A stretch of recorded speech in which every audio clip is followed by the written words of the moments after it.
दोस्तों, आज हम लेकर आए हैं एक और नई कहानी। यह बहुत ही मज़ेदार और रसभरी कहानी है। पूरी कहानी सुनने के लिए अभी वीडियो को लाइक करें, चैनल को सब्सक्राइब करें और नोटिफिकेशन बेल को दबाना ना भूलें। मेरी रेखा मौसी दिखने में बहुत सुंदर थीं। उनकी शादी के 4 साल बाद ही उनका तलाक हो गया था, क्योंकि रेखा मौसी को बच्चे नहीं हो रहे थे। रेखा मौसी बहुत ही सुंदर थीं, लेकिन उनमें एक ही कमी थी, वो काफ़ी गुस्सैल थीं। उनको थोड़ी-थोड़ी बातों में ही गुस्सा आ जाता था।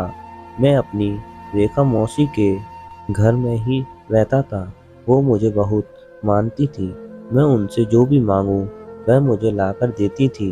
रेखा मौसी को तलाक के बाद बहुत सारी प्रॉपर्टी मिली थी। मौसी अपने शहर वाले घर में रहती थी।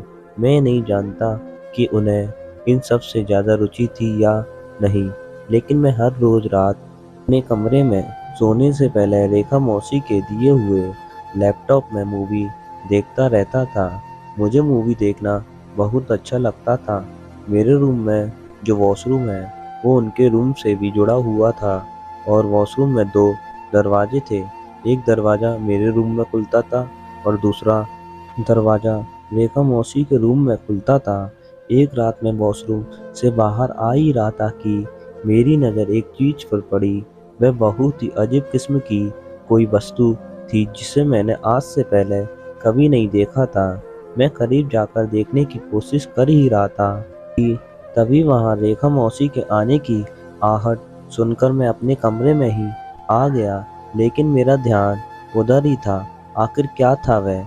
मैं रेखा मौसी के जाने का इंतजार करने लगा।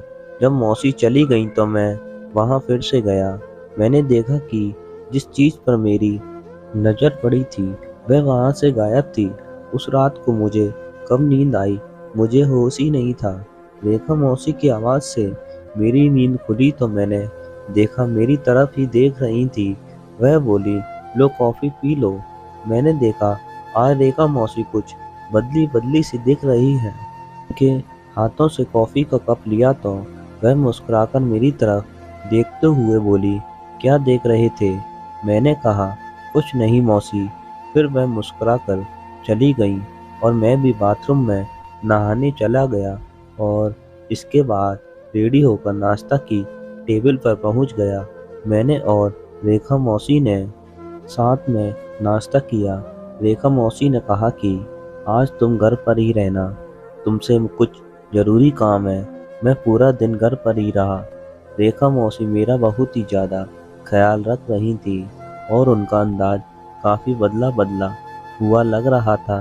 मौसी के अंदर यह बदलाव देखकर मुझे कुछ समझ में नहीं आ रहा था कि मौसी क्या चाहती हैं। शाम का समय था।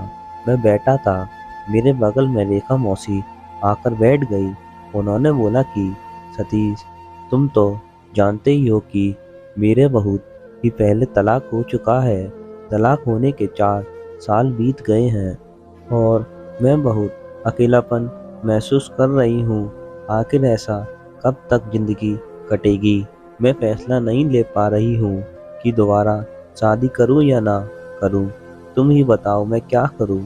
मैं रेखा मौसी की बात सुनकर खुश हो गया, क्योंकि मैं भी चाहता था कि उनकी ज़िंदगी में खुशियाँ आ जाएं। मैंने कहा, मौसी आपको शादी कर लेनी चाहिए, अकेले ज़िंदगी नहीं कटने वाली। तो उन्होंने कहा, ऐसे में तुम ही हो जो मेरी कुछ मदद कर सकते हो। मैंने बोला, मौसी मैं आपकी फीलिंग को समझता हूँ, आप बताइए मैं आपकी क्या मदद सकता हूँ। उन्होंने कहा कि तुम कोई अच्छा लड़का शादी के लिए ढूंढ दो। मैंने कहा, ठीक है मौसी। 5 महीने की तलाश के बाद एक अच्छा लड़का मिल गया। फिर मैंने उन दोनों की शादी करा दी।